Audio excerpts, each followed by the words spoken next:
Tim's News Explosion. Tim's News Explosion. Tim's News Explosion. Tim's News Explosion. Tim's News Explosion. Tim's News Explosion. Tim's News Explosion.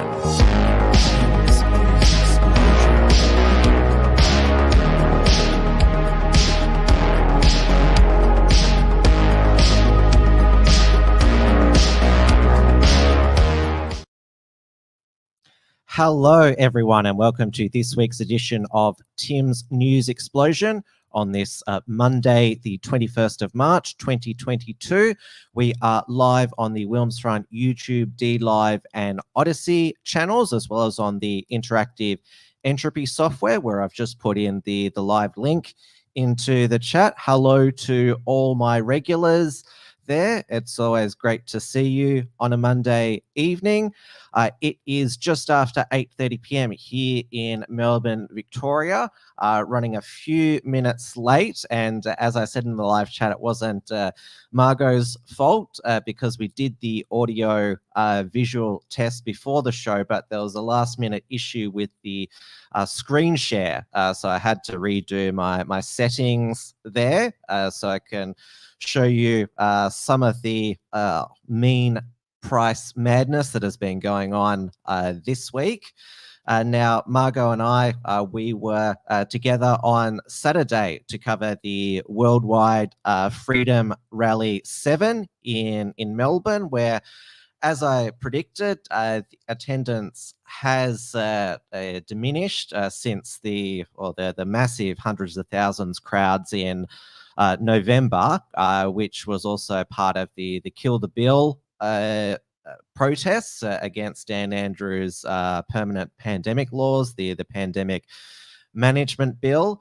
Obviously, a lot of people who may have attended those rallies feel that enough of Melbourne and Australia has gone back to normal, which it hasn't. I mean, we still have vaccine mandates for workers, vaccine passports to get into hospitality, sporting events, hairdressers.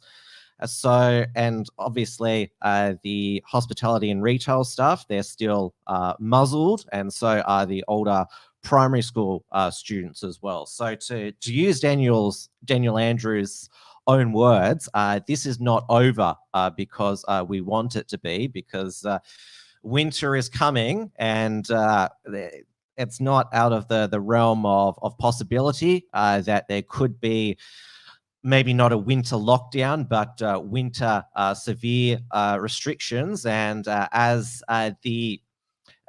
the motto goes, the price of liberty is eternal vigilance. And we're seeing, even though the northern hemisphere they're going into their summer season, that Scotland and Austria have continued their mask mandates because, they want to try and reflatten the curve again, because the curve is it's going up a bit because of the BS2 Omicron subvariant. Did I say BS2? I meant BA2 variant, which it's the same mildness as the original Omicron variant, this son of Omicron. We had Dan Andrews yesterday warning us that there will be an uptick in cases over the coming weeks and months as the son of Omicron takes hold. And we already have seen that slight bump in cases across the eastern states. It's certainly we should be worried. I mean, the past 2 days, there have been 0 COVID deaths. So it was a donut day yesterday.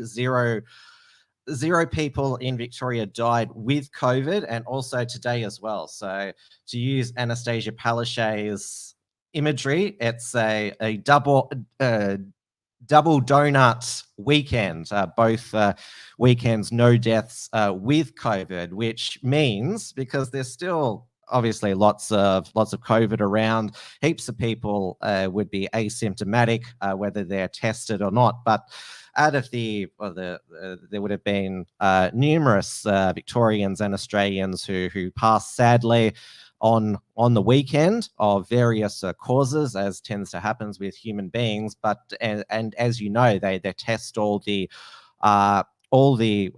deceased people for COVID, and they couldn't find anyone in Victoria over the weekend who had sadly passed who had COVID in their system. But going on to the Melbourne Freedom Rally, it was obviously, since there's no gathering limits now, it was 100% peaceful.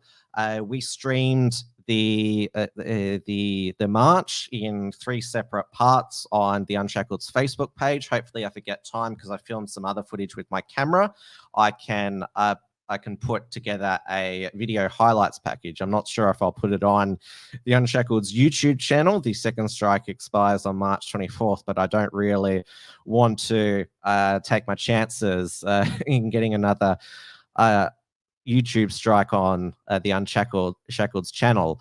But obviously, as I mentioned, there is not 100% back to normal across the world. And in Canada, one of the arrests at the Calgary Freedom Rally was because of one driver who committed this heinous act of aggression. As well as one vehicle was taken off the road for several failures under the commercial vehicle regulations. That occurred outside City Hall and involved a large and decorated semi-truck that was incessantly sounding its horn in violation of the injunction order. That driver was arrested and the truck was towed from the highway. Yes, Canada still has the truck honking ban, which there was because the rally in Melbourne went all throughout the CBD. It went from Parliament House past the Victoria Police HQ, where they chanted "You serve us," and there was a truck on the way which they got to toot. If that truck was in Canada, then the Victoria police officers would have surrounded it and arrested the driver. But you can toot for freedom here in Melbourne, Victoria. There was plenty of tooters for freedom at the November rallies as well. So we're still not as bad as Canada, but we are still pretty bad. And over in Western Australia, they are under severe restrictions, as I'm not sure if they're what sort of mix they've got of they're having their Omicron wave. I'm not sure if it's BS1 or 2, sorry, BA1 and 2. But according to Mark McGowan, they are reaching their peak of the wave, because regardless of what you do, and this is what most normies are now finding out, no matter what restrictions or lockdowns you put in, the curve, it always goes up and then comes down again. And at the peak of the Omicron curve, they are going to be trialing a new COVID test, which where they're going to go randomly door to door in Perth to swab residents. This was a 9 News feature.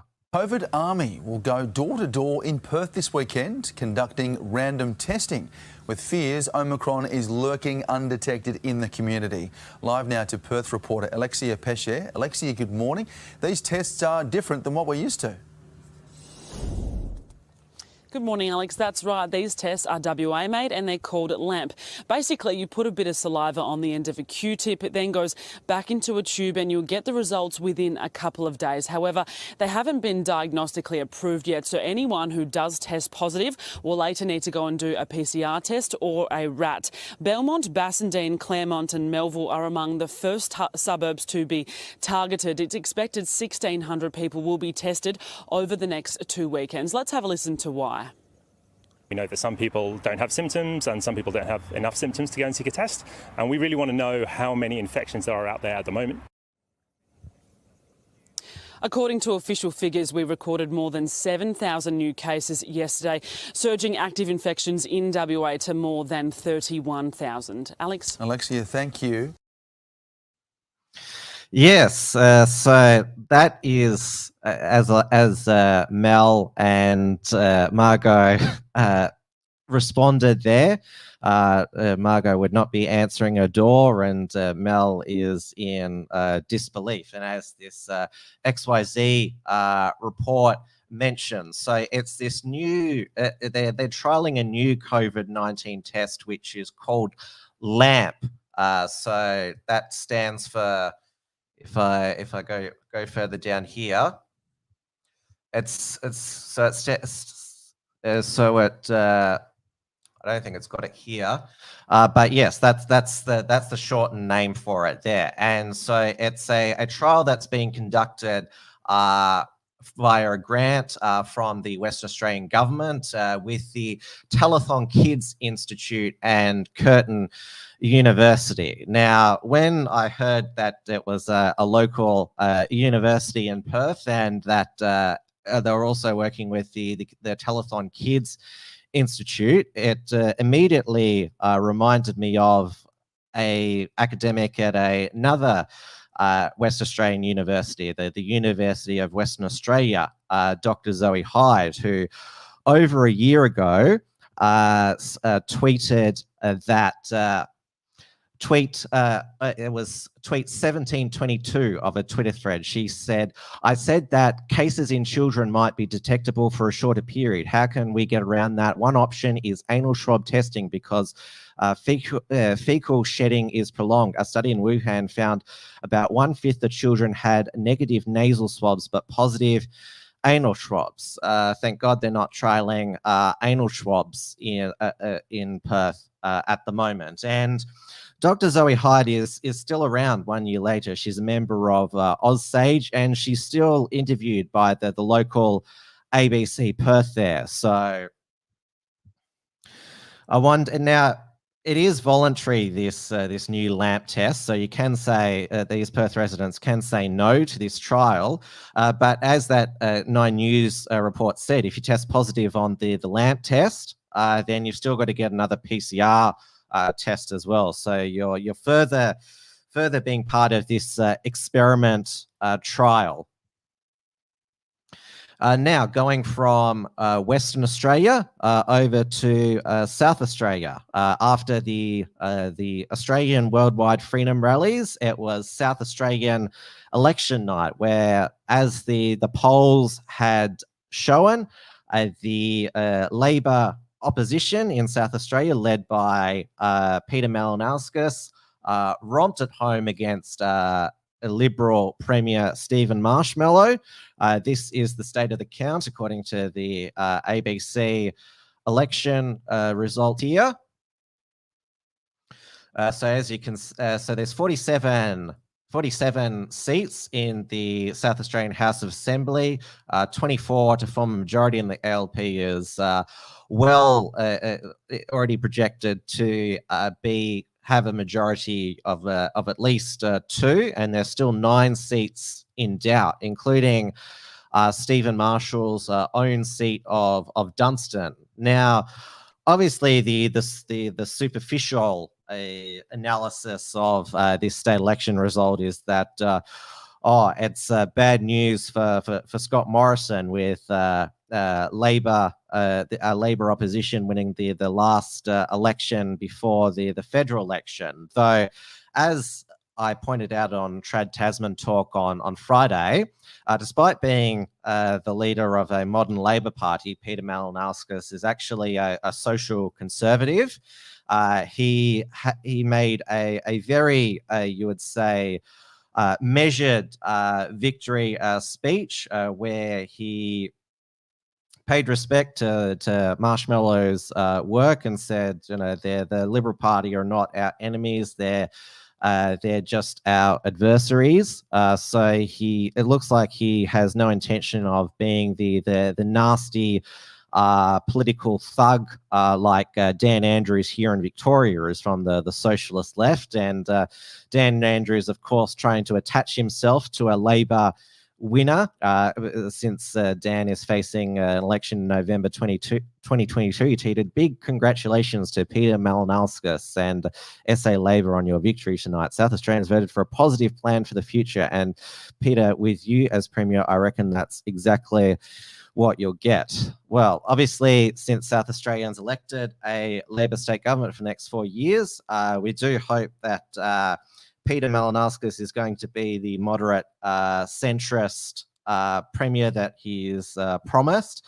The now South Australian Liberal opposition, they're probably going to go through a huge internal brawl because Marshmallow, who is a social progressive, and his entire Liberal cabinet was full of social progressives. They purged the Conservatives from the SA Liberal ranks, including trying to prevent members of church groups joining the South Australian Liberal Party. And of course, Marshmallow, the reason why he was called the Marshmallow is because whenever there was a COVID outbreak, he basically melted and was as soft as a marshmallow, locking down the state.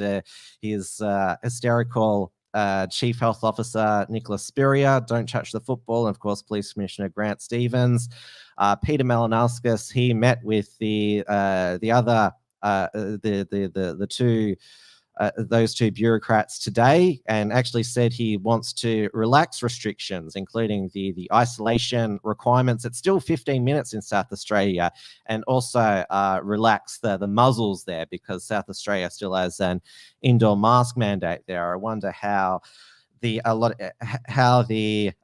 Labor bedwetting shills who simply supported Peter Malinowskis for Premier because he was Labor are going to feel about that if tomorrow he announces we're getting rid of the muzzles and you're only a close contact if you are in the same room with somebody for 4+ hours. And now there is reported to be an announcement this week that New South Wales, Victoria are going to be freeing close contacts if they test negative on a rat from having to isolate for 7 days. So somebody like me who was stuck at home for 7 days during January because I was a close contact wouldn't have to do that if this new relaxed, basically, that you only have to isolate if you're positive was in place. Then because I tested negative 3 times, and so but I was still confined to here for 7 days. So I would love us to go to the full UK where you don't even have to isolate if you're a positive case. There's no mask mandates anywhere, and hopefully the Coronavirus Act will expire. And now, as I mentioned, Peter Malinowskis, social conservative from the Labor right. He's the protege of Labor right factional power broker Don Farrell, who he has been he's been the right power broker in SA Labor for many years, and Penny Wong has been the South Australia left power broker for many years. And of course, Penny Wong has found herself having to explain her hypocritical and fake persona this past week after being named by the late Labor Senator Kimberley Kitching, who died of a heart attack at the age of 52 last week, whose funeral was today. Kitching named Labor Senate Leader Penny Wong, Deputy Labor Senate Leader Christina Keneally, and the manager of opposition business in the Senate, Katie Gallagher, as the mean girls of the Federal Labor Party, which is an analogous to the 2004 Mean Girls teen movie with Lindsay Lohan and Rachel McAdams. And obviously there was 3 members of the Plastics, like there is these 3 mean girls of the Senate Labor Plastics. And Penny Wong was asked during the week by 10 News about these accusations that they orchestrated, bullied, and froze out Kimberly Kitching because she was from the Labor right. She was a China Hawk, part of the Wolverines with Andrew Hastie and James Patterson. This was Penny Wong outside her office, interviewed by Network 10 last week. There have been some accusations that yourself and some of your Labor Senator colleagues were mean girls, mistreated or even bullied the late Senator Kimberly Kitching. What was your relationship with her and what's your response to that? I've seen those reports and I just want to say this. Senator Kitching has passed away. That was tragic and shocking, and many in the Labor family are grieving and her loved ones are grieving. So I'm simply not going to engage in commentary about some of the allegations which have been raised, even if I and others disagree with them. Senator, will you attend Kimberly Kitching's funeral? I will look at whether I can. I currently have an engagement in the Northern Territory with some First Nations communities. Should the leader attend as Well, well? this is, I really think there is politics and there is humanity.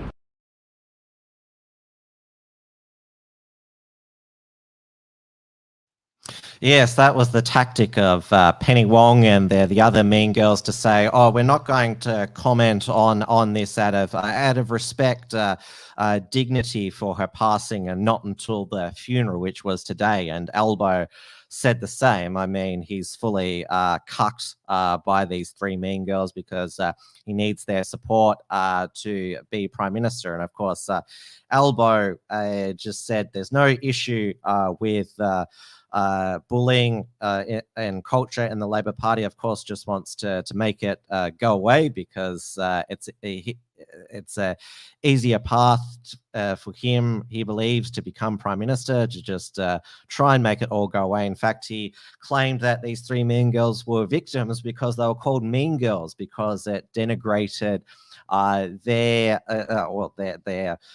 standing as strong female leaders. Apparently, the bullies were the victims, which is also is what happened in the Mean Girls movie, where Regina George, who is the queen bee of the Plastics, and you'd say Penny Wong is the queen bee of the Labor Plastics there. Regina George claimed that she was a victim and didn't victimize anybody. And Margot says, is Penny Wong even a girl? Yes, she is. Of course, she looks nothing like Regina George, the queen bee there. Now, they did break their silence, the Mean Girls, on Friday, and put out a statement denying that they bullied Kimberly Kitching. And I did like this edit by a Polybard, which is a Twitter account there. I actually can't read that myself on the screen there, or bring up a higher resolution version on my screen to read. So this is Polybard's edit. It is not actually what they put out. This has been a difficult time for the Mean Girls. That person's tragic death has been a shock to us all. People are finally seeing our party for what it really is. Our priority at this time has been that person's husband, Andrew, her family and her loved ones, their grief and their loss immeasurable. Out of respect for them and for that person, we have totally ducked allegations that have been made despite them being utterly true. This has been hard, but we believe it is the right thing to do to maintain sufficient gaslighting for all concerned. Given the truth bombs that continue to be dropped, we feel it necessary to issue a cold statement. The allegations are ruining our election hopes. Other assertions which have been made are fucking spot on. All of us have spent far too fucking long screwing over the public. We do this because we are power-hungry bitches. Politics is a huge rort fest. Contest can be robust and interactions difficult when you don't have a soul. It is for this reason Australia's meanest girl wishes to spin you some bullshit regarding an exchange in a meeting with that person. After these matters were publicly reported more than 2 years ago, the Wongbot discussed the matter with that person and apologised. Australia's meanest girl understood that apology was accepted. The comments that have been reported reflect Bongi Wani's views that those who know her would understand that she deeply enjoys causing pain. All three of us will be attending that person's funeral. This follows engagement with that person's family about our hypocrisy. We will do so to try and hide our collective shame. And now, as this statement says, that Penny Wong, she has admitted that she said to Kimberley Kitching, it was when Labor wanted to support a motion in the Senate in 2019 to support the kids' climate strike, and Kimberley Kitching didn't believe that this was a good motion to support. And Penny Wong, who has 2 children through IVF, Kimberley Kitching tried to have children through IVF, but couldn't. Penny Wong had the audacity to say to Kimberley Kitching, if you had children, you'd understand why there was a climate emergency, which is, there is no lower blow than that you can make against a woman who can't have children than that. And of course, it's especially more hurtful because Penny Wong, she was able to successfully have her children through IVF while Kimberley Kitching couldn't. And Penny Wong, she went on the Today Show on Sunday with the Nine political editor Chris Newman, who really grilled her about the Labor double standards. If this was if these allegations were about a Liberal group of women, there would be calls for an inquiry, the Prime Minister to address the matter. And it's also been well, not unearthed, but re-examined today, that when Penny Wong and Katie Gallagher were grilling Linda Reynolds in Senate estimates over her handling of the Brittany Higgins rape allegations, Linda Reynolds took leave because she had a heart, well, not a heart attack, but had heart issues. Linda Reynolds said, basically, because of your bullying and constant harassing of me during this difficult time, I ended up in hospital. So now, I don't think that it's the Mean Girls, they directly caused the fatal heart attack of Kimberley Kitching, but because Kimberley Kitching was one of the good Labor senators, that's why her loss is so profound, and it means that the Labor Mean Girls, who are very sympathetic to the CCP, support all of these leftist causes, their position in the party is going to be strengthened, and I doubt we'll see another Kimberley Kitching Labor politician in the future, which is an absolute shame, because certainly an Albanese prime ministership would be nothing like a Peter Malinowskis South Australian premiership. I mean, Albo is from the socialist left of the party, and he has a very leftist shadow cabinet there, who, well, it's Penny Wong being the foreign minister and Christina Keneally being the Home Affairs Minister, and Katie Gallagher being the Finance Minister. I mean, be even darker times for this country, which obviously, after coming out of 2 years of rolling lockdowns, where travel has been restricted. I shared the meme last week how over the past 2 years, we've been restricted from traveling more than 5 kilometers from our house now. Now it's hard for many people to afford to travel more than 5 kilometers from their homes because of the rampant inflation, which of course has been blamed on Putin's war in Ukraine. And Bloomberg, that business news website owned by billionaire Michael Bloomberg, had an opinion piece which said inflation stings most if you earn less than $300,000. Here's how to deal. So take the bus, don't buy in bulk, try lentils instead of meat. Nobody said this would be fun. So you poor peasants earning less than $300,000 a year, you will eat the bugs and be happy while us elites continue to gorge ourselves on roast beef, pork, and all the porterhouse steak and all these luxuries that we can afford. And we have the federal budget next week, next Tuesday evening, where I've already said there's a rumored cut in the beer and fuel excise, and also there's rumors that to bribe the public into re-electing the Morrison government, they're just going to give out some free money, like $1,000 to wage earners to help with the costs of inflation. But it's not free money, it's borrowed or printed. So it'll probably just increase inflation. I mean, I just bought my new loaf of bread, and I noticed the price had gone up 30 cents. That must be the fault of Putin as well, because a lot of grain comes from Russia. So yes, it's the fault of Putin as well, not only fuel prices are high, but also that my bread costs more as well. And now going back to the Kimberley Kitching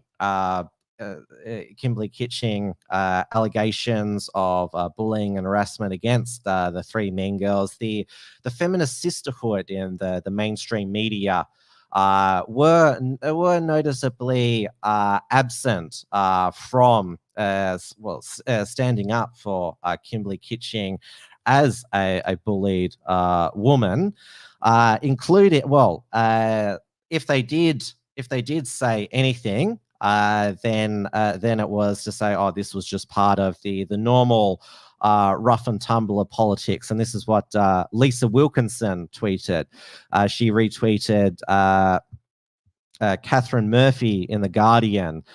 So Lisa Wilkinson tweeted, the brutality behind the scenes of all sides of politics is never pretty. To understand better Kimberley Kitching's time in Parliament, why the telling of her story so soon after her death is so nuanced and complex. Try this excellent piece by Murphy. And of course, Lisa Wilkinson in 2018 sat down with former Liberal MP Julia Banks, who said that Liberal men bullied her, and was very sympathetic to Julia Banks's version of events, but not to the late Kimberley Kitching's version of events. Lisa Wilkinson was actually in Melbourne this past weekend because there was the Quill Journalism Awards in Melbourne, and the Daily Mail. They published an article that she'd been snapped dining alone with a margarita in Melbourne. Obviously, it's not exactly riveting journalism, but the Daily Mail Australia, they do these snapparazzi pieces all the time. And obviously, because Lisa Wilkinson has this image as such this strong woman, they probably thought it would interest people to see her just, she's on her own. I mean, she's not hanging out she's not having a business luncheon or anything there. And of course, Lisa Wilkinson played the victim, where she said that it was creepy that these pics were taken by menacing press photographer. Now, before Lisa Wilkinson was a TV host, she worked in women's magazines, which of course had all these snapparazzi pictures all the time. I mean, Lisa Wilkinson knows how the industry works. And of course, yeah, Lisa Wilkinson played the victim. And yes, you're actually right, Brucey. She does get paid. Well, she gets paid, what is it, 1.7 million a year, not 500,000 a year. She's, even though she appears on the project mostly just once a week, she's paid the most, even more than Carrie Bickmore, Waleed Ali, and Peter Hillier on that low-rating show, The Project. I've gone well over time, so I'll have to cut my remaining content. Now, as I mentioned, we'll all watch with interest what comes out in the pre-election budget, how many sweeteners there are, pardon the pun. And that's after that, probably a week or so after that, the federal election will be called for a Saturday in May. And I know we haven't done here at, on the Wilms Front or Unshackled YouTube channel, an election night live stream, I think since the US presidential election back in November 2020. It's been a while, even though we've had the West Australian, Tasmanian, and South Australian federal election, but definitely we'll be doing a federal election night live stream on the Saturday night whenever the election is. And once the federal election is called, there'll be a lot of fact checks underneath reporting of the election. This is from Cauldron Pool, Rod Lampard. Facebook to expand its fact-checking apparatus for the Australian federal election. So Facebook and Instagram prepared. They've been long preparing for the showdown with misinformation, Miss Cretins. In a statement, Josh Macshin, Facebook's head of policy in Australia, asserted Meta has been preparing for this year's election for a long time and will be using comprehensive strategy to combat misinformation, election interference, and other forms of abuse on our platforms. Now, given Facebook's history, they tend to target so-called misinformation coming from the right side of politics, or or from the side that doesn't take the mainstream media truth as gospel. Though Facebook and Twitter, they have been fact-checking leftist accounts making outrageous claims and also outright fabricating quotes, because there was a Twitter account today, the Russell Vaccinated, which claimed that Scott Morrison said today in response to Lismore flood victims protesting outside Kirribilli. This Twitter account claimed that Morrison complained that flood victims were weaponizing their trauma against the government. Scott Morrison didn't say that. And there was a Twitter fact check which said, manipulated media, stay informed. And I know that the Australian Electoral Commission, most of their fact-checking on Twitter has been against unhinged leftist drip accounts claiming that Scott Morrison might delay the election or split it. They've been mainly spending their time calling out misinformation on the left. So yes, we'll see how it plays out in the actual election campaign. All right, that's it for Tim's News Explosion this week. I'll be back later in the week. I'll let you know if there's a Wilms Front on Thursday evening. Trad Tasman Talk will be back with Stephen Berry. It will be at the regular time, 6 p.m. Melbourne time on the Unshackled YouTube channel. I'll definitely be back for Tim's News Explosion next Monday evening at 8:30 p.m. Melbourne time, where I'll be reviewing another mainstream media, what I call Nazploitation documentary, because Nick McKenzie, obviously wanting to win more awards.